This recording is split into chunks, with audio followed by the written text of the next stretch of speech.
So, you've been assigned to teach public speaking. It's not essay writing, and it's not theater. We want to make the experience as beneficial for our students as possible. We want them to leave our classroom empowered, inspired, and confident in their skill sets. But who has the time to read research and go to workshops? That's where I come in. My name is Julian, and you're listening to the Public Speaking Educators Forum. This podcast is for educators who teach public speaking. Each week, you'll hear from a fellow instructor who has an interesting trick to the trade to share with you. We are speaking up so that you can help your students to speak up too.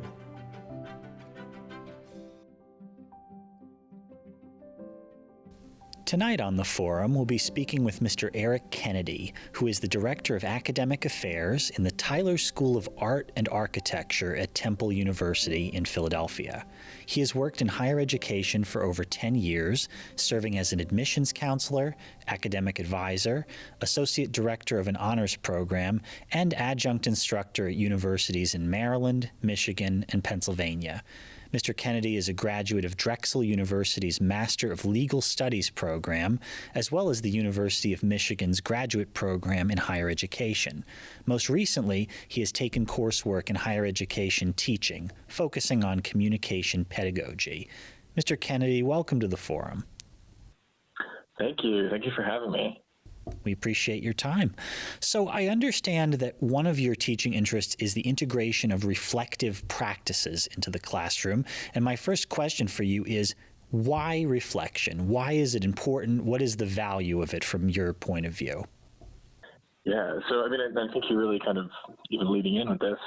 Your question is why, and that's such a big piece of the reflective component. So even before jumping into public speaking specifically, I think reflection is just a very valuable practice for everyone to engage in, frequently, and to build it into your schedule. So, I guess at its core, reflection is just sort of that serious thought or consideration of something. It could be an activity, an experience, some event that has happened to you or that you've engaged in. So for me, it's a very intentional practice that really allows us to learn more about ourselves, more about how we respond to things. And people reflect in a lot of different ways. It could be journaling, it could be talking with friends. You could use tarot cards and reflect on your day based on, what's popping up on a card. So integrating that into public speaking, it's a tricky subject to teach in general, I think, because students come to a class in public speaking from just a variety of backgrounds, all kinds of different skills, all kinds of different attitudes and anxieties and strengths and weaknesses and apprehensions. So it's really hard to say, what are we grading on?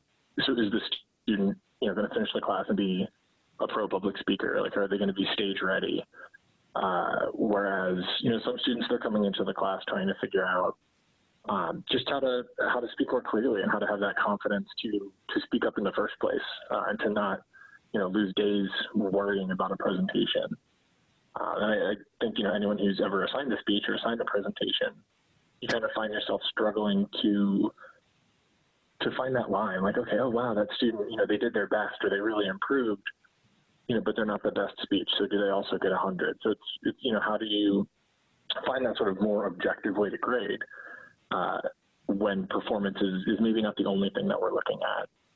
So really, rather than focusing on performance and on outlines and some of those assignments, I would urge instructors to build more of a reflective component into either each of their presentations or into the course itself across several assignments. And I think, reflection, it sort of provides a means for us to meet the students where they're at, to tailor the class and to tailor the discussion, really, and some of those other experiences in the course towards what's actually happening in their lives. We don't know what they're coming in with. Have they, been in drama? Have they been public speaking since they were kids, or is this brand new? We don't know their cultural background. If they've always, spoken up because their family was, loud and rambunctious, or, do they come from a background where speaking up wasn't wasn't valued or wasn't really embraced. So I think, as students are able to reflect, they can sort of provide themselves with that feedback, but also put that out there for the instructor to sort of work with and to mold the learning experience towards that. So of course, we'll also be giving them feedback on presentations and whatnot, but then they can take that feedback and take it that next step forward and say, okay, I've heard your feedback. Here's what I think about that, and here's how I'm going to incorporate that. Here's how I'm going to build from it. And I think overall, it kind of speaks to my goals as an instructor, especially in a course, a very skills-based course. At the end of the semester, it's not, again, that we want our students to all be perfect public speakers. We just want them to be, better than when they came into the class, more confident, more sort of self-aware and able to continue developing, because ideally they're going to keep speaking after they finish this course. Completing speech assignments isn't really going to be enough for them to fully kind of internalize what they're learning and to process it and apply it to their work or apply it to their lives. So I guess in terms of sort of the more pedagogy-oriented categorizations, this would be more of an active learning activity. This is something where we're getting the students involved in actually developing the knowledge. We're not just telling them, you have to use note cards, you have to outline, or you have to start with a snappy lead in or something like that. We're teaching them how to sort of reflect on their skills and reflect on what works for them, to figure out, I think, how they can align that with their goals and how they can become the best version of the public speaker that they want to be at the end of the course. As someone who's taking upper-level communication courses, I'm sure you have seen lots of models and frameworks and paradigms and all of these other fancy terms that basically encapsulate a belief or a slant on doing something. So if I were to ask you, what is your model for reflection, for designing reflective experiences? I use the word experiences, not to say assignments. How would you articulate that for us? Yeah, so I think there's definitely a lot of sort of different ways. When I say reflection, it could mean so many different things to so many different people.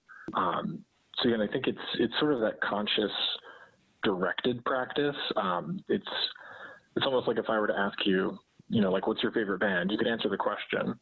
You could tell me, it's the Beatles or whatever. But then when you're asked why, or when did that begin, or how did that happen, it sort of points you towards a little bit deeper aspects of your response, and it really makes you revisit it. So there are a few models that exist to sort of look at essentially levels of reflection. There are two in particular that I found pretty interesting. There's one, it's Hatton and Smith. It's from their teaching and teacher education. They break out 4 different levels. The first is descriptive writing, so they sort of angled it specifically towards writing reflection. But, the descriptive writing would be, we're just sort of describing what happened. It's, I was nervous. I gave a presentation. I, engaged in this activity. You can sort of move from there into a descriptive reflection where you're talking about the why, the how, the when, a little bit more about that developmental aspect. And then they move you forward to a dialogic reflection where it sort of becomes that inner dialogue. It's that inner monologue about, okay, like what's happening? Why do I feel this way? You're really placing yourself in the experience as you're reflecting and writing that out. Or in some cases, it could be the discussion. And then they sort of have their pinnacle of reflection, and their model is critical reflection. So it's a wide exploration of the whole situation, the whole experience. And that is where you'd really sort of take into account the internal, the external factors. They, I think, highlight the history, like your own personal history, the social context that you're in. And it sort of sounds like a very simplified model, but it kind of gives you a trajectory to work towards. It's Shaban and Lee Wilkerson put a model together, also conveniently 4 levels, but they move from descriptive, which is, again, just sort of the base level of what happened, to empathetic, where there's a little bit more perspective taking, bringing in those feelings and attitudes and values. Moving to analytic, which is a bit more applied. We're looking at thinking about their lives and work and how the experience sort of connects, and building that into their overall lived experience. And then they cap it off with metacognitive. And that's where they're really talking about not just the experience and not just the applicability, but about their own learning process. And that was one of the ones that really, I think, one of the ones that really sticks out for me is figuring out how students learn. So when they're reflecting and they're learning something, they might not always notice that it's happening. So having that opportunity to, sort of be writing that out or discussing it in class, and thinking, I learned this because of this. Here's the sort of the inciting or catalytic incident, positive or negative, that allowed me to learn this about myself and about myself in relation to public speaking. So really directing them towards, I think, these specific models, specific questions is important to help them understand sort of how they've developed along that trajectory. Now, when you ask students to reflect, how do they typically respond? So this is, I think, a range of responses come in here. Even if it's not public speaking specific, I think just the freedom of reflection can be a little bit scary for some students. At least, many students are coming in after, going through K-12 and having a lot of writing courses and essays and 5 paragraphs and, don't use I, don't say I think, always speak sort of in a detached academic or scholarly way. And they haven't really been exposed to an academic setting where it's appropriate to say I, or I feel, or I think, or to ask questions and to have that sort of conversational flow within a paper. So I think in some cases they start off a little bit rigid. I've, even in other courses that I've taught that dealt a little bit more with, particular media or text that we were reading, they just felt so sterile. And I had to kind of come back and tell the students, like, this is fine. Like, you can say, you didn't like this reading, or, you can say, I felt bad about my presentation. Like, how did you feel? Poorly. I think I said, I think I did a bad job. I'm not 100% sure why, but, here's why I feel bad. And I think that sort of freedom to let themselves run with it is sometimes hard for them to wrap their head around. In other cases, it's a very positive thing for the students. They come in, they're used to math and engineering and all of their other courses that they're taking, and they're like, cool, I can have a feeling in this class. Like, this is an assignment that I don't necessarily have to panic about because it's not, I'm not stating a true fact. I'm not going to have to back up every single thing that I say here. It is your feelings, and it's a little bit more free-flowing in some cases. So I'd say, they kind of run the gamut from, I don't want to have feelings in class. I don't want to, have these sort of subjective statements in my writing, to those who are happy to have that opportunity. I think in some cases, it can really be one of those things where you have to model it for the students. Not that you have to be, incredibly vulnerable in class, but to maybe share your experience with them about public speaking. If you've had particularly bad incidents of public speaking or really great ones, or figuring out, how you can share an experience that was a learning moment for you. Like maybe, you've had, again, a presentation that didn't go so great, but afterwards you learned, like, oh, okay, I got really nervous because I had family in the audience, and I realized I can't handle having my family there. That makes me get too nervous. So just being able to kind of share your feelings with them, I think makes any reflective exercise a little bit easier to see that, like, okay, well, the instructor can do it too, so it can't be that bad. Now, because reflection doesn't follow that sort of prescribed method of academic writing. I'd imagine that assessment can be a challenge for certain instructors because it's like, how do you grade students' feelings? How do you grade students' responses? And obviously, we want to grade a bit more substantially than just use of punctuation and proper spelling and so forth. So when it comes to assessing reflection, what is the appropriate method that you'd recommend? Mm-hmm. Yeah, so I think for most more reflective assignments that I know I have put out there or that I've seen that were pretty successful are ones that do still include some manner of prompt. It does help when a reflective assignment, maybe it feels a little bit less pressure, but something in a public speaking course, maybe they've given a speech recently and they're now reflecting on that in a paper. So you could give them a handful of questions. Maybe you're asking, what were your strengths and weaknesses for this? What did you learn from this experience? What would you do differently next time? Of course, you can prompt them to just deliver any other thoughts or feelings they had as well. But when you're grading it, it comes down to, I think, building yourself a pretty solid rubric. And that should, of course, come from having a pretty well outlined goals for the course. So, are we, again, trying to get them to deliver a perfect speech?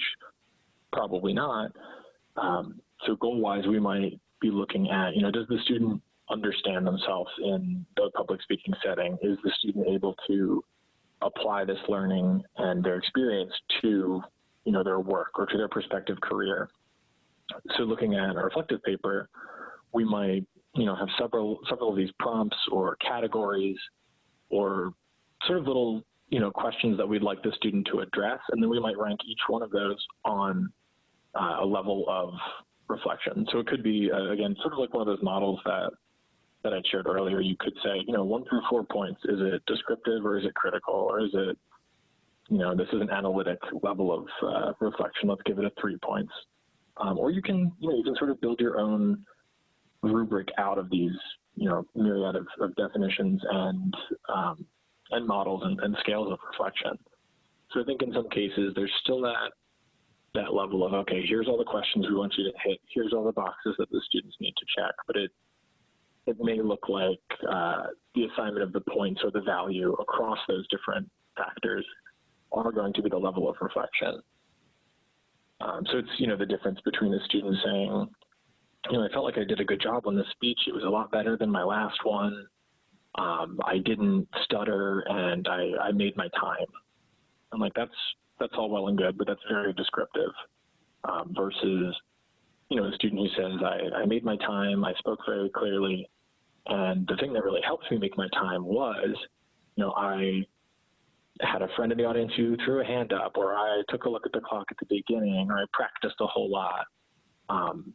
And sort of reflecting back on, what led to that? How did they get there? And then what did they take from that? So, they might say, in the future, I want to make sure I practice so I always know how long it's going to take for me to get through these things.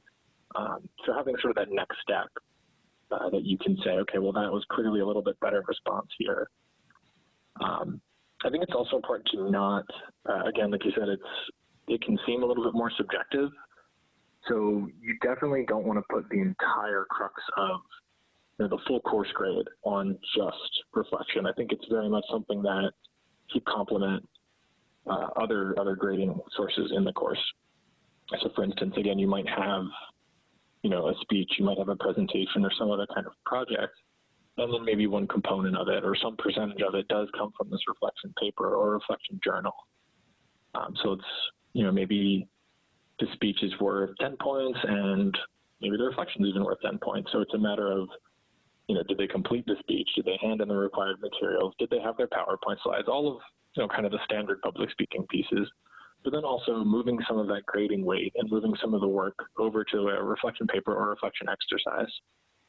So my last question for you, kind of to put theory to practice, so to speak, I'll just use myself as an example. I teach public speaking, and currently I don't have any allotment of points to reflective exercises. And I'm interested in putting that together. I'm interested in integrating that into my existing syllabus. So how would you suggest that reflection can be integrated into a general education 100, maybe 200 level public speaking course? Yeah, so I think one of the ways that we can sort of look at it, and again, it's always taking it back to like, what do we want to measure with this? Like, what are we actually trying to assess? And I think in a lot of cases, it's, that awareness, that learning, and that ability to apply course concepts and course learning to what they're going to be doing later, or even currently in their lives and work. So that might look like possibly a reflection at the start of the course, maybe the middle and the end, a short journal paper or a posting of some kind. That way you can sort of look at the growth. You can sort of scale that across the course of the semester. If it is something like you said, you don't have the points, I can't add 30 more points here into this class, it's already there. I think what we could look at is what other points that are happening can maybe be redirected towards reflection. Is it a matter of finding something that maybe doesn't result in a lot of learning? Is it the perfectly formatted outline? Is it the note cards? Is it, is there a proposal that students have to do before the speech is ready? Is it something that maybe doesn't have almost as much developmental weight to the student? Because looking back, definitely in courses that I've taken in public speaking or with presentation projects where it's like, I'm getting points for, making my time on the dot, or I'm getting points for the audience asking me questions. And it's like, who knows how many audience members are going to ask questions, or if they're going to ask good questions. Of course, you should always be able to answer as many as possible.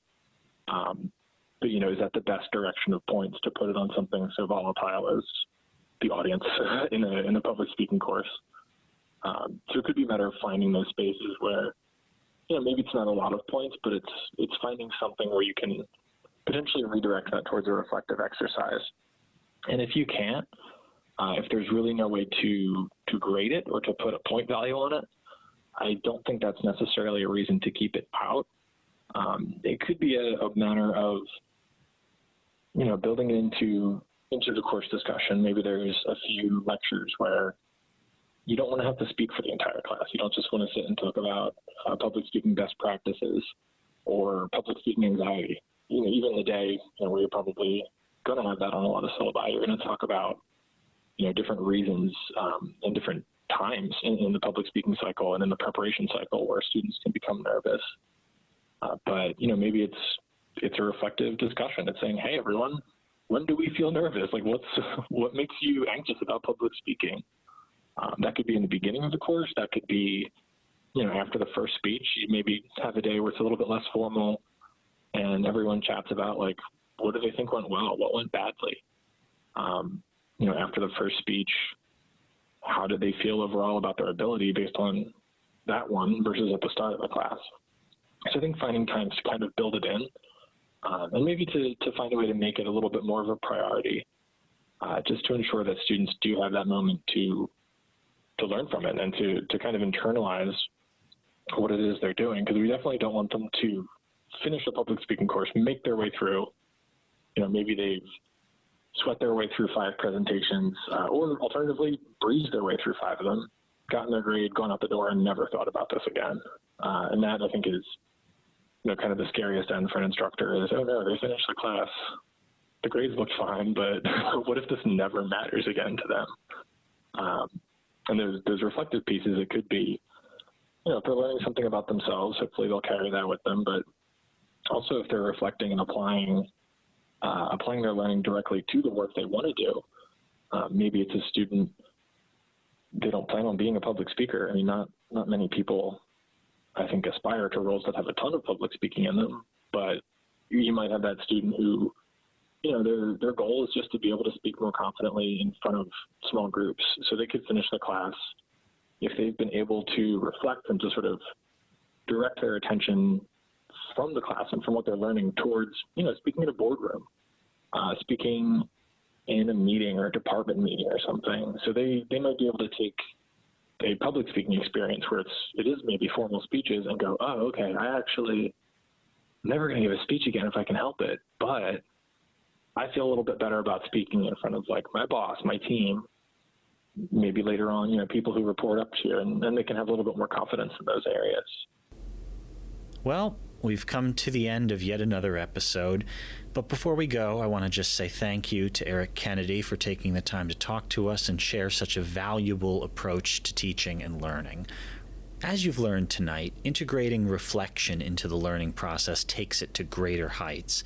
In fact, it actually allows the students to engage in intrapersonal communication, which, from my point of view, is a valuable yet very underemphasized aspect of communication studies. So thank you again, Eric, and thank you all for listening to the Public Speaking Educators Forum.